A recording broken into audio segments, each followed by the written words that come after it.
निशाने पर Zaporizhzhia, tension में दुनिया।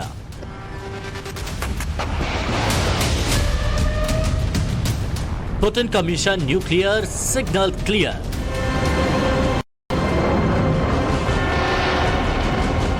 लाल सेना के एक्शन से निकलेगा रेडिएशन।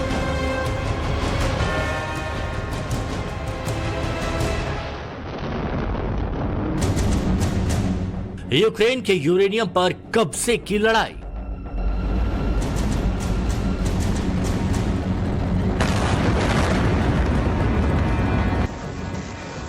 रूस यूक्रेन के बीच वॉर जोन से जिस तरह का विध्वंसक ट्रेलर दिखाई दिया, उससे यह अंदाजा लगाना मुश्किल नहीं कि न्यूक्लियर वॉर कभी भी हो सकता है।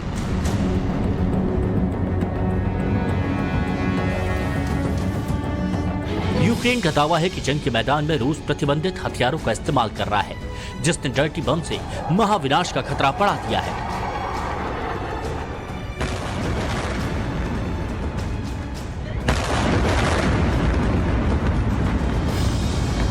दुनिया भर में इस बात की आशंका जताई जा रही है कि यूक्रेन के ज़ैपोरिज़िया से परमाणु तबाही का चक्र शुरू होने वाला है।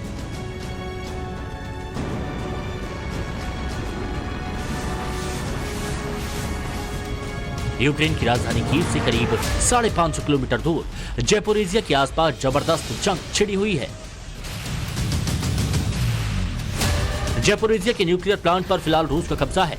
रूसी सेना इस प्लांट को घेरे हुए है, जबकि यूक्रेन आग से खेलते हुए प्लांट को रूसी कब्जे से आजाद कराने का रास्ता तलाश रहा है। रूस और यूक्रेन के पावर टसल के बीच ज़ैपोरिज़िया के न्यूक्लियर प्लांट पर बीते कुछ दिनों से मिसाइलों की दनादन बरसात हो रही है। बीते एक हफ्ते में ज़ैपोरिज़िया न्यूक्लियर प्लांट के नजदीक करीब 20 मिसाइलें गिरी। रूस का दावा है कि यूक्रेन की तरफ से दागी गई कई मिसाइलें रिएक्टर के कूलिंग सिस्टम के पास गिरी, जबकि कुछ मिसाइलें रेडियोएक्टिव वेस्ट के पास भी गिरी। न्यूक्लियर प्लांट के वेस्ट डंपिंग यार्ड में भारी नुकसान की भी खबर है। रूस का आरोप है कि यूक्रेन जानबूझकर रेडियो एक्टिव ठिकानों पर अटैक कर ताकि परमाणु हादसा हो और इसके लिए रूस को जिम्मेदार ठहराया जा सके। जबकि जानकारों का कहना है कि ज़ैपोरिज़िया यूरोप का सबसे बड़ा परमाणु बिजली घर है और रूस इस प्लांट को यूक्रेनी ग्रिड से काटने की कोशिश कर रहा है। दरअसल सर्दियों की दस्तक के साथ ही यूक्रेन में घरों और दफ्तरों को गर्म रखने के लिए हीटिंग सिस्टम ऑन हो जाते हैं, लेकिन रूस ने यूक्रेन में जिस कदर तबाही मचाई है उसकी वजह से इस बार की सर्दियों में ऐसा नहीं हो पा रहा है। रूसी हमले में सिर्फ ज़ैपोरिज़िया ही नहीं बल्कि यूक्रेन के बाकी शहरों में पावर स्टेशन तबाह हो गए। पश्चिमी शहर लवीव का सब स्टेशन भी रूस के हवाई हमले से ध्वस्त हो गया। शहर के मेयर का कहना है कि सब स्टेशन को रिपेयर करने में कई महीने लगेंगे।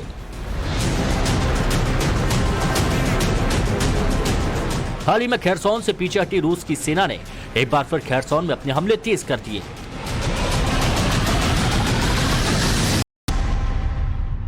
यह भी पावर स्टेशन को ही निशाना बनाया जा रहा है। खेरसोन में रूस के मिसाइल अटैक से पावर स्टेशन में भारी तबाही मची। रूस की तरफ से की गई ताबड़तोड़ एयर स्ट्राइक की वजह से यूक्रेन के पावर नेटवर्क को जबरदस्त नुकसान पहुंचा है। यूक्रेन के कई शहरों को ब्लैकआउट का सामना करना पड़ रहा है। बिजली संकट से निपटने के लिए पूरे देश में कटौती की जा रही है। इधर अंतर्राष्ट्रीय परमाणु ऊर्जा एजेंसी भी हालात को लेकर बेहद गंभीर है। Bureau report, times now Bharat.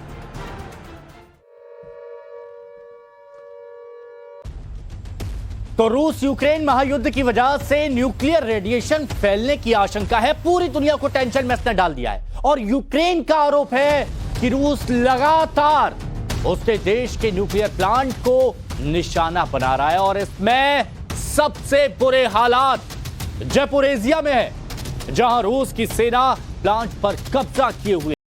रूस और यूक्रेन दोनों एक दूसरे पर परमाणु तबाही के लिए उकसाने का आरोप लगा रहे हैं, लेकिन इस महातबाही के ख्याल से पूरा यूरोप इस वक्त सहमा हुआ है। और चलिए अब आपको यह बताते हैं, एनिमेशन ग्राफिक्स के जरिए बताते हैं कि यूक्रेन में कहां पर न्यूक्लियर पावर प्लांट्स मौजूद है, जहां पर धमाके इस वक्त हो रहे हैं। तो ये हम आपको यहां पर बता रहे हैं। देखिए, यूक्रेन में 4 न्यूक्लियर पावर प्लांट्स हैं। इसमें आप देखेंगे सबसे पहले ज़ैपोरिज़िया न्यूक्लियर पावर प्लांट, उसके बाद अगर आप देखेंगे तो फिर आपको माइकोलाइव न्यूक्लियर पावर प्लांट यहां पर नजर आएगा। इसके साथ ही एक और पावर प्लांट यहां पर आपको नजर आएगा जिसका कहा गया है खेमलिंस्की न्यूक्लियर पावर प्लांट। और इसके अलावा जो चौथा न्यूक्लियर पावर प्लांट है वो है रिवने न्यूक्लियर पावर प्लांट। लेकिन हर जगह धमाके हो रहे हैं, हर जगह बम फोड़े जा रहे हैं और एक दूसरे पर आरोप यहां पर लगाए जा रहे हैं। तो न्यूक्लियर का जब ख्याल आता है तो कुछ सुलगते हुए सवाल है और वो सवाल भी हम आपके सामने रखते हैं कि जंग में न्यूक्लियर प्लांट लगातार टारगेट पर आखिर क्यों है। ये एक सवाल है। यूक्रेन में पावर सप्लाई पर आखिर निशाना क्यों साधा जा रहा है। न्यूक्लियर अटैक हुआ तो कितनी तबाही मचेगी, ये सबके मन में सवाल है। परमाणु विस्फोट से यूरोपीय देशों पर कितना असर होगा और परमाणु विनाश रोकने के लिए दुनिया में क्या इंतजाम किए गए हैं, ये सवाल है और इन सवालों के जवाब भी जानने की कोशिश करेंगे।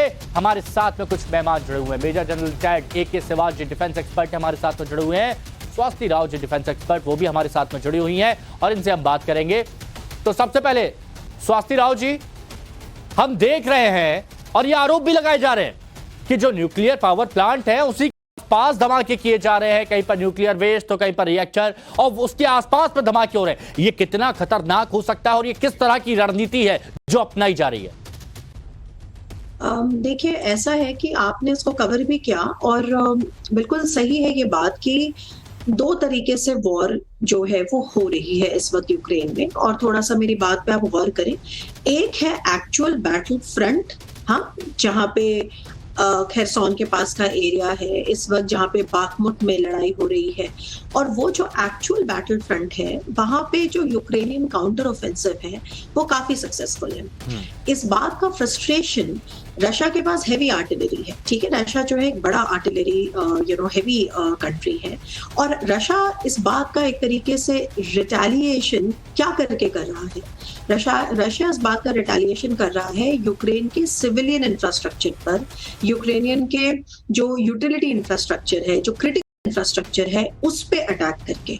तो पिछले कुछ दिनों में आप लगातार सुन रहे होंगे कि लगातार रशियन मिसाइल्स जो हैं वो दागी जा रही हैं, रशिया से ड्रोन्स दागे जा रहे हैं, जिसमें से काफी सारे ऑलमोस्ट 60 to 70% मिसाइल्स को यूक्रेनियन एयर डिफेंस इंटरसेप्ट भी कर रहा है। और यही वो कारण था जब आपने कुछ बीते दिनों सुना होगा कि पोलैंड पे 2 मिसगाइडेड मिसाइल्स गिरी थी, तो वो एक्चुअली उसी काउंटर ऑफेंसिव का हिस्सा था। तो anyway, coming back to the main thing, तो ये यूक्रेनियन एयर डिफेंस के द्वारा गिराए जाने के बावजूद जो मिसाइल्स रशिया की प्रिसिजन मिसाइल्स जो हैं वो आ रही हैं यूक्रेन के अंदर, वो सीधे उसके सिविलियन इंफ्रास्ट्रक्चर और क्रिटिकल इंफ्रास्ट्रक्चर को एम कर रही हैं। अब आपने पूछा कि इसके पीछे कारण क्या है।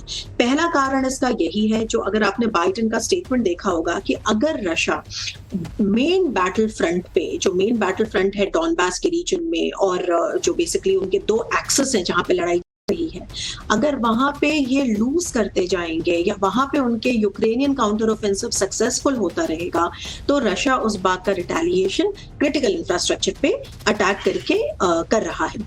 इससे खतरा किस बात का निकलता है? खतरा इस बात का निकलता है, आपने इसको कवर भी किया कि बिल्कुल सही बात है, यूक्रेन के जो 4 न्यूक्लियर जो पावर प्लांट्स हैं उनको शट डाउन कर दिया गया है, क्योंकि हमेशा इस बात का डर है कि वहां पे एक न्यूक्लियर एक्सीडेंट जो है वो ना हो जाए और ऐसी केस में ये सिचुएशन बहुत ज्यादा एस्केलेट कर जाएगी। ये हो गई पहली चीज।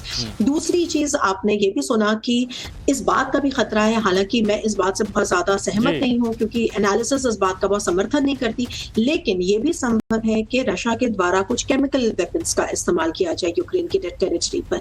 तो ये दोनों ही सिचुएशन काफी एस्केलेट हो रही है और बाकी दुनिया को इस समय कोशिश करनी चाहिए कि वो नेगोशिएशन के बारे में कहीं ना कहीं से कोई सूरत निकालने कोशिश करें। ये हो इसलिए नहीं पा रहा है क्योंकि यूक्रेनियंस इस बात पर अड़े हुए हैं कि वो अपनी टेरिटरी वापस लेंगे। बिल्कुल क्लियर टर्म्स में ये संभव कितना है, इसमें मेरे कुछ रिजर्वेशंस हैं, क्योंकि रशिया की हेवी आर्टिलरी के सामने और जो रिजर्व्स हैं उनके सामने यूक्रेन केवल तभी टिक पाएगा अगर उसको वेस्ट का सपोर्ट वैसे ही मिलता रहे और ज्यादा मिले, इनफैक्ट मिलिट्री असिस्टेंस मिले। और इस बात को लेकर मुझे वेस्ट में एक तरीके का यूनाइटेड फ्रंट। अच्छा, एक बात और यहाँ पर समझनी है मेजर जनरल AK सिवाज से मैं ये बात जरूर समझने की कोशिश करूंगा कि यूक्रेन आरोप लगा रहा है कि रूस लगातार उसके देश के न्यूक्लियर प्लांट को निशाना बना रहा है और सबसे बुरे हाल जयपुरेजिया में है, जहां रूस की सेना प्लांट पर कब्जा किए हुए है और एक दूसरे पर तबाही के लिए उकसाने का यहां पर आरोप लगाए जा रहे हैं कि जो रिएक्टर कूलिंग स्पेस है वहां पर धमाके किए जा रहे हैं। तो आखिर कौन सच बोल रहा है, कौन झूठ बोल रहा है? जो रूस कह रहा है कि हमको उकसाने के लिए, हमारा नाम बदनाम करने के लिए धमाके किए जा रहे हैं, लेकिन धमाके तो हो रहे हैं और मौके से अगर धमाका एक भी बिल्कुल ठीक जगह पे हो गया तो उससे कितनी तबाही मचेगी सर? हाँ देखो, बिल्कुल हिमांशु, इसमें कोई शक नहीं कि अगर न्यूक्लियर पावर प्लांट पे धमाका होता है तो ये एक चेर्नोबिल जैसा कैटास्ट्रॉफी हुआ था। रेडिएशन, न्यूक्लियर रेडिएशन फैलेगी, वो यूक्रेन में भी जाएगी और वो रूस में भी जा सकती है और उसका बहुत बड़ा नुकसान होगा पूरी ह्यूमैनिटी पे। अब बात आती है कि इसको कर कौन रहा है, क्या रूस कर रहा है या यूक्रेन?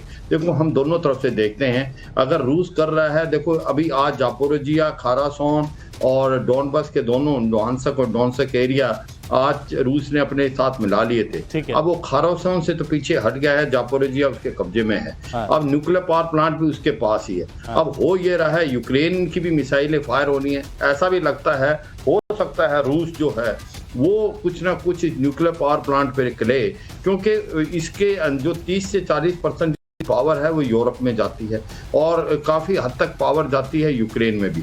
आज की तारीख में रशिया ये सोच रहा है कि जो इंफ्रास्ट्रक्चर को अगर आप बर्बाद नहीं करेंगे यूक्रेन के, तो यूक्रेन लड़ता रहेगा। कहीं मनोबल को तोड़ने की कोशिश है, कहीं पर तोड़ने की कोशिश है कि फ्रांस और जर्मनी के बीच में एक थोड़ी टकराव लाए यूरोपियन यूनियन में, क्योंकि जब तक वहां पर पिंच नहीं होगा, बिजली जाती रहेगी तो उनको भी फील नहीं होगा।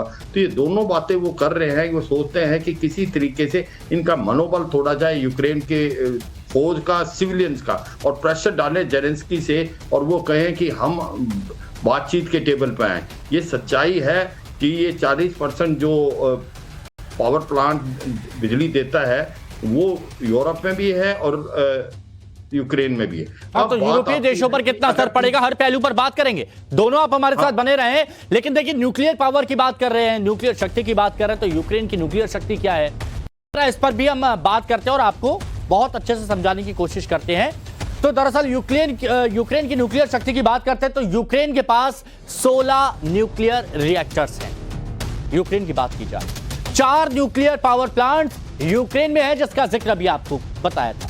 जापोरिजिया यूक्रेन का प्रमुख न्यूक्लियर पावर प्लांट है। रूस का फिलहाल यहां पर कब्जा है और यहीं पर बताया जा रहा है कि सबसे खतरनाक हो सकता है। जापोरिजिया यूक्रेन का प्रमुख न्यूक्लियर पावर प्लांट है। जापोरिजिया से यूक्रेन को आधी बिजली सप्लाई होती है। अब जिसको बंद कर दिया तो सोचिए क्या हालात यहां पर हो गए हैं। जापोरिजिया क्रीमिया से सिर्फ और सिर्फ 200 किलोमीटर की दूरी पर है और मार्च 2021 में जापोरिजिया पर रूस का कब्जा हो गया था। तब से यहां पर रूस का कब्जा बना हुआ है, रूसी सेना यहां पर तैनात है। यूक्रेनी टेक्नीशियंस अब इस पावर प्लांट को फिलहाल चला रहे हैं और कीव से, राजधानी कीव से 550 किलोमीटर दूर जापोरिजिया है और जापोरिजिया पर हमले का एक दूसरे पर आरोप लगा रहा है। रूस कह रहा है कि हमें उकसाने के लिए यूक्रेन ये हमले कर रहा है कि अगर कुछ हो तो नाम रूस पर आ जाए। यूक्रेन कह रहा है कि ये रूस की तरफ से हमला किया जा रहा है, सारे पावर स्टेशन को निशाना बनाया जा रहा है, यूक्रेन की बिजली आदि ठप हो गई है। इस पर हम अपने मेहमानों से बात करेंगे, लेकिन उससे पहले एक बड़ी खबर आपको बता दें। बड़ी खबर, बेलारूस के तानाशाह की यूक्रेन को चेतावनी दी गई है। यूक्रेन को हमले रोक देने चाहिए, ये लुकाशेंको की तरफ से कहा गया है। बेलारूस के तानाशाह ने यूक्रेन को चेतावनी दी और कहा यूक्रेन को हमले रोक देने चाहिए। यूक्रेन को तुरंत युद्ध रोकना होगा। यूक्रेन नहीं माना तो सिर्फ और सिर्फ बर्बादी होगी। साथ में ये भी कह रहे हैं कि यूक्रेन को पूरी तरह जमींदोज कर देंगे।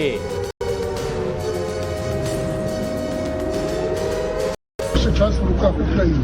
Если они не хотят гибели, при том огромном количестве людей, если они хотят тяжело, сложно, трудно, но надо, если они этого хотят, надо восстанавливаться, надо остановиться, надо это прекратить, потому что дальше будет полное уничтожение Украины. Это не то, что Путин говорил как-то задолго до операции, что это будет грозить потерей государства, государственности Украины. государственность. Это будет уничтожение Украины. Надо остановиться. देखिए दुनिया मामला शांत करने के लिए कोशिश कर रही है, लेकिन ये देखिए बेलारूस के राष्ट्रपति कह रहे हैं यूक्रेन को जमींदोज कर देंगे। स्वास्थ्य जी एक बात बताइए, जिस तरह से हमले किए जा रहे हैं और पावर स्टेशंस को टारगेट किया जा रहा है, यूरोपीय देशों पर इसका कितना प्रभाव पड़ेगा और बाकी देशों ने इससे बचने के लिए क्या इंतजाम किए होंगे? क्योंकि अगर इस तरह से हमले होते रहे तो वो दिन दूर नहीं है कि जब भीषण तबाही पूरी दुनिया देखेगी। हाँ बिल्कुल, ये बात सही है। देखिए ऐसा है कि पहले अभी आप अलेक्जेंडर लुकाशेंको की एक क्लिप दिखा रहे थे, जो बेलारूस के राष्ट्रपति हैं, जो यूक्रेन को एक तरह से काफी धमकी भरे स्वर में बता रहे थे। देखिए कहीं ना कहीं इसमें एक एलिमेंट ऑफ ट्रूथ है, क्योंकि व्लादिमीर पुतिन जितना इन्वॉल्व हो गए हैं इस वॉर में, जितने महीनों से ये वॉर चल रही है, अब आप सोच 9 महीने पूरे हो गए, 10वें महीने में है, तो बहुत जल्दी 1 साल पूरा हो जाएगा। शुरुआत में ये सोचा जा रहा था कि ये वॉर बस बमुश्किल 1 हफ्ता चलेगी, 5 दिन चलेगी। तो आप समझ सकते हैं कि इतने इन्वॉल्वमेंट के बाद खाली हाथ व्लादिमीर पुतिन इसमें लड़ाई हो गई, ये तो तय है। अब खाली हाथ नहीं आने के लिए वो कौन सी कीमत चुकाने को तैयार है, अब बात यहाँ आती है। अलेक्जेंडर लुकाशेंको की बात को ज्यादा गंभीरता से नहीं लेना चाहिए, क्योंकि वो खुद एक तरीके से अथॉरिटेरियन लीडर है मतलब बेलारूस के, और एकमात्र जो इस वक्त एलाय है रशिया का ऑफिशियली वो वही है, मतलब जहां तक यूक्रेन वॉर की बात आती है। तो उनकी बात को मैं बहुत गंभीरता से नहीं लूंगी, लेकिन ये बात है कि पुतिन इसको किस अंजाम तक ले जाएंगे, है ना, वो ये जो है ये डराने वाली बात है। आपने पूछा मुझसे यूरोपियन देशों के बारे में। देखिए यूरोप में एक जो सेंटिमेंट है, क्योंकि बहुत सारे यूरोपियंस के साथ मैं काम भी करती हूँ, बातचीत भी करती हूँ, तो उनका सेंटिमेंट ऐसा है कि यूक्रेन को वो मदद करने के लिए पॉलिटिकल विल उनकी पूरी है, इसमें कोई डाउट नहीं है, कमिटमेंट है। आपको भी ध्यान होगा कि पिछले महीने यूरोपियन यूनियन ने पहली दफा, जब से ये युद्ध शुरू हुआ है, उसके बाद पहली दफा मिलिट्री असिस्टेंस भी भेजी है यूक्रेन को। अभी तक वो केवल फाइनेंशियल मैक्रो इकोनॉमिक असिस्टेंस भेज रहे थे, मिलिट्री असिस्टेंस जनरली अमेरिका और यूके भेज रहे थे, लेकिन यूरोपियन यूनियन ने पहली बार मिलिट्री असिस्टेंस भेजी है। और हाँ, इंडिविजुअल कंट्रीज भेज रहे थे, लेकिन यूरोपियन यूनियन नहीं भेज रहा था। बात यहाँ पर ये आती है कि ये जो मिलिट्री असिस्टेंस है, क्या ये काफी है? इस पे मैं कहूंगी कि जो मिलिट्री असिस्टेंस इस वक्त यूक्रेन के पास पहुंच रही है, युद्ध को एक निर्णायक लेवल पे ले जाने के लिए ये काफी नहीं है। और जिस तरह यही तो बात है कि युद्ध निर्णायक लेवल पर पहुंचेगा कब से बात हो रही थी कि 5 दिन, 10 दिन, 1 हफ्ते, 1 महीने चलेगा, लेकिन यहाँ तो खिंचा आ रहा है। 9 महीने पूरे कंप्लीट हो गए हैं। कल सुबह वो दिन था जब 9 महीने पहले हमले किए गए थे रूस की तरफ से। शिवाज जी, सर ये बताइए कि हर कोई भड़काने की बात कर रहा है, आग लगाने की बात कर रहा है, हमलों की बात कर रहा है, परमाणु की धमकी दे रहा है, लेकिन कोई ठंडा करने की भी कोशिश करेगा कि नहीं करेगा? कैसे बचा जाए इस सिचुएशन से? ये जो परमाणु वॉर की बात की जा रही है, परमाणु जो स्टेशन है उन पर हमला करने की बात की जा रही है। हाँ, या हिमांशु देखो, पहले तो आपने पहले भी मेरे को कट कर दिया था, सुने बात को पूरे को, बीच में ना रोके। बिल्कुल सच्चाई ये है कि ये जो लड़ाई है अभी इस मोड पे पहुंच गई है कि यूक्रेन जो है डोनबस के इलाके में धीरे धीरे काउंटर ऑफेंसिव से अपनी जीत हासिल कर रहा है, और ये बहुत प्रेशर है आज पुतिन के पास, और उसने काउंटर प्रेशर डाला है, डिस्ट्रॉय कर रहा है वो इंफ्रास्ट्रक्चर की मनोबल तोड़े किसी हद तक। अब यूरोप का और अमेरिका का थोड़ा सा रवैया चेंज हुआ है। अमेरिका नहीं चाहता ये लड़ाई लंबी खींचे, क्योंकि उसको लगता है कहीं ये न्यूक्लियर अटैक की तरफ ना चले जाए, न्यूक्लियर लड़ाई की तरफ ना चले जाए, क्योंकि उसने 2-3 चीज बहुत फायदे हो गए। उसके $47 बिलियन के हथियार बिके हैं। उसके पास उसने ये भी देख लिया है कि अब जब सर्दियां आएंगी तो यूरोप इसको सस्टेन नहीं कर पाएगा। फ्रांस और जर्मनी रेज कर रहे हैं ऑब्जेक्शन बार बार, और यूक्रेन में भी बहुत बुरी हालात है। तो वो चाहता है कि अब ऐसी सिचुएशन में बातचीत हो जाए। ठीक है, वो यूक्रेन को प्रेशराइज कर रहा है कि आप बातचीत करें, मगर अभी जेलेंस्की जो है वो नहीं मानने। उसकी वजह ये है, उनको ऐसा लगता है कि जो डोनबस का इलाका है मैं धीरे धीरे जीत सकता हूँ, मगर जेलेंस्की को समझ आना चाहिए कि जो लुहांस्क और डोनेत्स्क का एरिया है वहां पर 60 से 70% जो पॉपुलेशन है वो रशियन स्पीकिंग है। 18% लोगों के पास रशियन पासपोर्ट। तो लुहांस्क और डोनेत्स्क का एरिया मुझे नहीं लगता यूक्रेन में वापस आ सकता है। तो इसलिए अब सच्चाई ये है कि अब ये लड़ाई जो है खत्म होनी चाहिए, क्योंकि ये अब किस मोड़ पे चली जाएगी इसका कोई अंदाजा नहीं लगा सकता। और मुझे लगता है जेलेंस्की के अलावा बाकी सभी के सभी चाहते हैं ये लड़ाई खत्म हो। और ये यूरोप में भी अब फ्रांस और जर्मनी को लग रहा है कि जैसे सर्दियां आएंगी वो सस्टेन नहीं कर पाएंगे इन सर्दियों को बिना गैस और ऑयल जो कि रूस से आता है। अगर जापोरिजिया भी न्यूक्लियर पावर प्लांट बंद हो गया तो 30% बिजली वहां जाती है। तो ये सच्चाई है कि अब प्रेशर डाला जा रहा है जेलेंस्की पे, पर यह भी सच है कि जैसे जैसे लड़ाई बढ़ती जाएगी रूस बहुत कमजोर होता जा रहा है, इकोनॉमिकली उसको इम्पैक्ट होता जा रहा है। और रूस के पास भी कुछ ज्यादा हथियारों का समावड़ा नहीं है। आज की तारीख में वो ईरान से ले रहे हैं जो ड्रोन्स हैं, जिस प्रकार से शाही ड्रोन दिए हैं। टर्की ने भी उसको हथियार नहीं दिए क्योंकि टर्की नेटो का हिस्सा है। चीन ने भी पलड़ा झाड़ लिया है, नॉर्थ कोरिया ने कुछ हथियार दिए। तो मेरा मतलब ये है कि रूस की भी कोई माली हालात इतने अच्छे नहीं। लेकिन सिवाज सर, इस दौरान एक बड़ी खबर आ रही है, जो आप कह रहे हैं उसी से जुड़ी हुई एक बड़ी खबर है, वो अपने दर्शकों को बता दें कि यूरोपियन यूनियन की तरफ से कहा गया है कि 2023 में भी युद्ध को हम तैयार हैं। 2023 में यूक्रेन को मदद का रोड मैप बनाया है और यूक्रेन को 18 अरब यूरो की मदद देगा। यूरोपीय यूनियन की बात की जा रही है और संसद में यूक्रेन की मदद का बिल पास हो गया है। यूरोपीय यूनियन की बात की जा रही है जो 2023 में भी युद्ध को तैयार है। बिल पास हो गया है संसद में यूक्रेन की मदद को लेकर और कह रहे हैं 18 अरब यूरो की मदद देंगे। रोड मैप बना लिया गया है। तो देखिए, यूरोपीय यूनियन ने तैयारी कर ली है, तो दूसरी तरफ रूस कहां झुकने वाला है। यूरोपीय नेशंस में रूस की यूरोप अमेरिका को सलाह, यूक्रेन की मदद करना बंद करे पश्चिमी देश। पश्चिमी देशों की मदद से यूक्रेन का नुकसान हो रहा है, यूक्रेन में आम लोग मारे जा रहे हैं। ये रूस की तरफ से कहा जा रहा है कि आप तो यूक्रेन को मदद दे रहे हैं, यूक्रेन को भड़का रहे हैं, लेकिन नुकसान यूक्रेन का हो रहा है। हथियारों का रिहायशी इलाकों में इस्तेमाल हो रहा है, यह रूस की तरफ से कहा जा रहा है। Сегодня многие сокрушались по поводу того, что жители Украины рискуют остаться без света и воды. Что-то мы не припомним, чтобы кто-то на Западе высказывал какое-либо беспокойство, когда в это же время, в 2015 году, из-за действий Украины без воды и электричества остались жители Крыма. Не говоря уже о Донбассе, которому 8 лет перекрывали экономический кислород. तो स्वास्थ्य जी, सिवाज सर, आप हम सब लोग चाह रहे हैं युद्ध बंद हो जाए, शुरुआत होनी चाहिए, लेकिन यूरोपीय यूनियन ने 2023 का रोड मैप बना लिया है, तो रूस भी झुकने को तैयार नहीं है।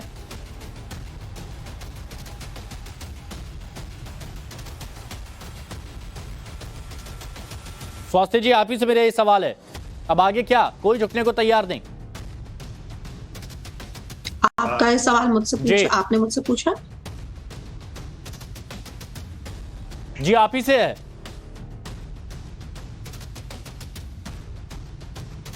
मुझे लगता है स्वास्थ्य जी तक आवाज नहीं पहुंच रही है। सिवाज सर, यही सवाल आपसे कि अब आगे क्या? दोनों नहीं झुक रहे हैं। हाँ, ये सच्चाई है जो आपने बात की। ये यूरोपियन यूनियन मदद देने को तैयार है। मेरे को लगता है ये साइकोलॉजिकल ज्यादा प्रेशर है। अब यूरोपियन यूनियन को भी पता है कि अगर हथियार ऐसे यूक्रेन को देते रहे और रूस के साथ लड़ाई होती रही, कहीं ना कहीं रूस बैकफुट पे डॉनबस पे आता रहा और कहीं पुतिन ह्यूमिलेट होते हैं बियॉन्ड पॉइंट, कि कहीं ऐसा तो नहीं है कि ये लड़ाई काबू से निकल जाए और ये न्यूक्लियर हथियार इस्तेमाल होने की नौबत आ जाए। ये समझना चाहिए यूरोपियन यूनियन को भी। मगर ये सच्चाई है कि यूरोपियन यूनियन, अभी यूके ने भी डायरेक्ट जो इनको हेल्प दी है, आपको पता है जिस प्रकार से एयर डिफेंस सिस्टम भी दिया है यूके ने। मतलब हर कोई भड़काने की कोशिश कर रहा है, यही बात तो सिवाज सर हम यहाँ पर कह रहे हैं।